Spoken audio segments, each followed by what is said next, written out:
I hope I don't have to erase this video. I hope I can do it in a single run. But I've got a lot of things up here and I want to express them, but I have great difficulty making it alive if I write it down and read it. So we'll hope that this goes on a first run. In regards to the light, the sun is shining through trees, so it isn't your perception that is off, it's the actual light. Anyways, that brings up a good concept. What I want to talk about in a nutshell is the I that exists. So many times you hear from gurus and spiritual teachers that there is no I, and they associate the I with the ego, and a lot of times they just negate it by saying there is no such thing as an I. And of course, I strongly oppose that false teaching. That is, of course, a teaching that is reflective in a certain way of truth, but literally every time it is taught, it is either taught by people that don't know what they're talking about, and they're just mimicking others that have taught that method, and it's fun to confuse people, and so they do that. Or it's being taught in a fashion from someone that is experienced in that field. Nevertheless, they do not understand God's point of view. They only understand their point of view, even though they say there is no I to have a point of view. That's where I strongly disagree. Not only I disagree, I know the truth. So, what is point of view? For instance, you can be looking at the ocean, a lake, a swimming pool, any large body of water. It really works well at nighttime, but it could be during daytime. But typically at nighttime it's very interesting because on the other side of the lake or their whereabouts, you can have a lamp or a light fixture or a car, something that's shedding light. Lamp pole, for instance. And you can see the rippling water and the light from the lamp pole that is 500 feet away. Has this beam of light going across the water, and if you follow that beam of light rippling, shimmering in the water, it actually points right between your two eyes, right there. And even if you close one eye and the next eye, it doesn't really matter. It still points to here. And you can see that line of light emanating from the light fixture. Now, of course, if somebody was 15 feet that direction, they would see the exact same thing. Only the exact same thing for their perspective, not my perspective. And if you can visualize a million perspectives, and then you put a picture of all million perspectives overlaid over each other to make a composite of a single picture, the lake would have no darkness. It would be entirely and utterly filled with light, leading to no specific location. The whole lake would be light. The problem with that is no single person can see that perspective. Nobody can see the lake as entirely filled with light. You can imagine it. After I've told you, you can imagine that reality, but you can't actually see it with your physical body. Now, a spiritually enlightened person sees that or experiences that sort of thing, that's just one thing. As the totality of all the light, and at the same time experiences that the lake doesn't exist and the light doesn't exist, but yet for the purpose of understanding that concept, yes, they can see all perspectives. And all perspectives is not reflective of what reality is either. That's just all perspectives. So a lot of people would like to say, well, the single perspective or any perspective is ego. And we have to, if we want to perceive what reality is, we need to eliminate the ego. And I have heard many gurus speak of there is no me, there is no I. But I would suggest you go 180 degrees to that. And that in all reality, there is only the I. There is nothing else. All perspectives do not exist. The only reality is the I that they say doesn't exist. The problem is identifying what the I is.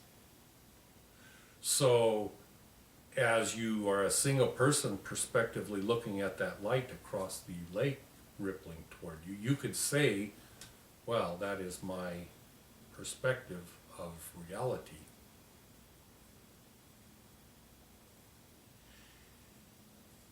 But what is the I that is perceiving that perspective? That is the question. Now here is where the confusion generally arises, is that it is assumed by so-called enlightened teachers, or it is assumed by those that act or appear to know what they're talking about, that in fact there is a way to identify what the I is. And since they try as mightily as they can, and they cannot identify the I, they therefore conclude there is no such thing as an I. But I tell you that that is not true. The reason they say there is no I is because they fail to comprehend what the I is. But here's the reason why they fail to comprehend what the I is. God does not know what the I is. God knows there's an I, but does not know what the I is. If the I were something, then God would know, because, as you well know, God knows everything. But the I isn't something that is identifiable without having identifiers. God creates the opportunities for us to identify what the I is. But since God doesn't know what the I is, and God knows everything, it is impossible for any guru or anyone to know what the I is. Now, the I that I'm speaking of drives back to the very core of the essence of every individual. The problem with saying individual or every individual gets back to Advaita and the concept of non-duality and duality and these sorts of things. But for the sake of identifying the beam of light coming across the water as a beam of light that's coming across the water, we can identify a single perspective as an I. The problem is you cannot distinguish multiplicity or non-multiplicity in the, let's call it the realm of God, which is the only realm that actually exists. And I call it a realm, but it isn't anything that we can conceive of, since the only thing in existence in that realm is the awareness of the I's. So God is an I am an I, but these I's cannot be identified as physical objects or anything other than what it is they do in this reality. That's how we are identifying ourselves. Another way to look at it is that we are creating ourselves based upon this reality that God has created. And the interesting thing about this reality, and it is true what a lot of the gurus say, that there is no such thing as this reality, that in fact it's an illusion. Quantum mechanics is all discovering that as we speak. But since it is an illusion, it has the ability to manifest as a beam of light coming across the lake. And you know that that's not possible. You know that that's a limited view of reality. A rainbow is the exact same thing. Even though I can take a camera and take a picture of it, that proves nothing. A rainbow, in essence, cannot exist. It does not exist. It only exists from your point of view. If you move one atom's width away from my perspective, the rainbow changes. You can't go, that's why, it's like you can't go out there 1,000 feet and put your hand on the rainbow, because it isn't there. It just only appears to be there. And if you were to take a perspective, again, like the lake of the rainbow, from 1,000 different perspectives, and in Photoshop overlay them over each other to get a single view, there wouldn't be no red, blue, green, orange. None of these colors would exist, because it would all just be one big blobular color of whatever. It would not be a rainbow. The rainbow only exists from your point of view. You create the rainbow when you look at it or perceive it. But what is the you? What is the I that I am talking about? It is the essence of what you are that has no physicality to it. When some gurus say, well, I'm not here and I'm not thinking, that's not entirely true. Because to say that I'm not here assumes that there is a here. But there is no here. That's an illusion, like a dream. So they're deceiving themselves by saying, oh, I am not here. Because that's giving the false notion that in fact there is a here, that an I can actually possess. But there's no here any more than there is the single shimmering light across the lake. That doesn't exist other than in your perspective.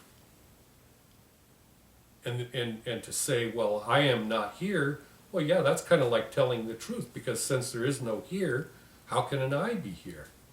There is, in fact, an I. There is no here. The whole point and purpose of this reality is to create yourself. So don't be eliminating the I.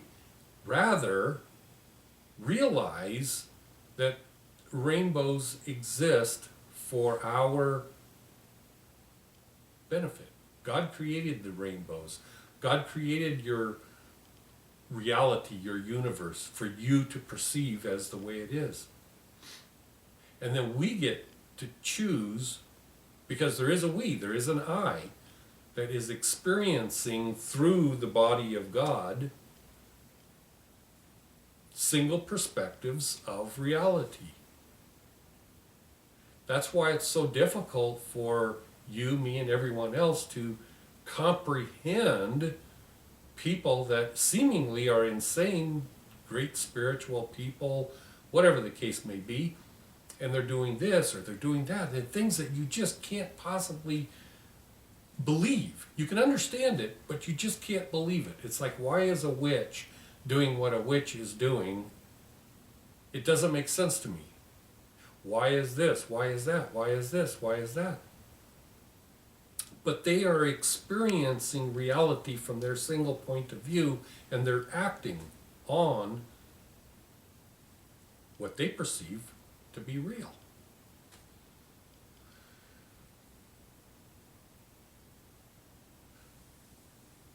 So that is what is going on. There is a you. The problem is God doesn't know what you are.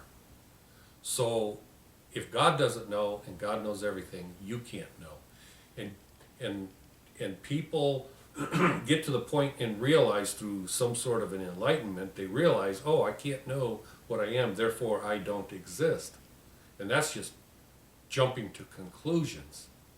Even though a person can become enlightened, that doesn't shed any of their, well, I shouldn't say it doesn't shed any, it doesn't shred, or eliminate all of their preconceived notions of reality. Because they're unaware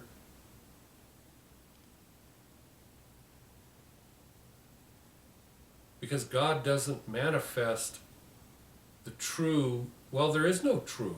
That's the interesting part. It's like saying, what is the true reality? That's based upon assuming there is a reality.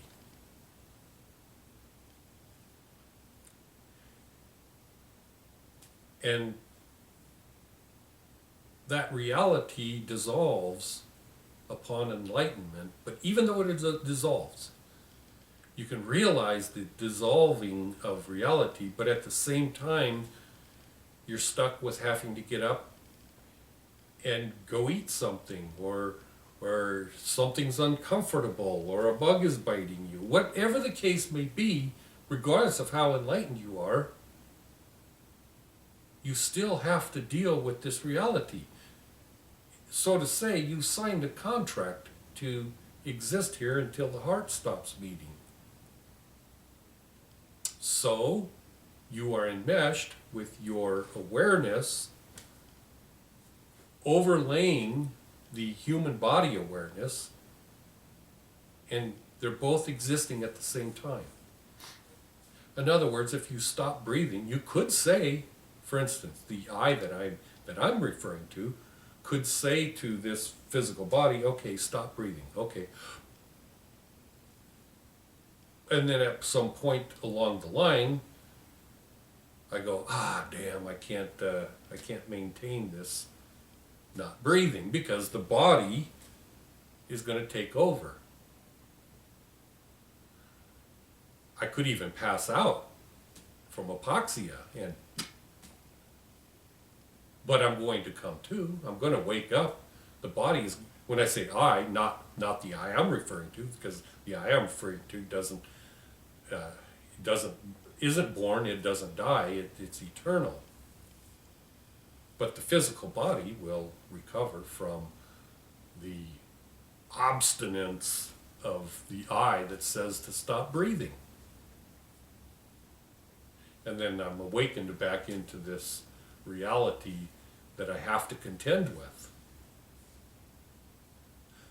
So I think the cool thing about it is when you do realize this through enlightenment, try to notice the beautiful things. Try to experience the wonderful things. And even that is kind of cool in itself, but the other bizarre thing is to realize the bizarreness of this reality. It's like tantalizingly bizarre. Even though you don't have to get caught up in it as being a part of it, you can still recognize how bizarre reality is, how awesome it is. And also how frustrating it is trying to help people understand these sorts of things. Anyways, thank you for watching. I hope it makes sense to you. Thank you.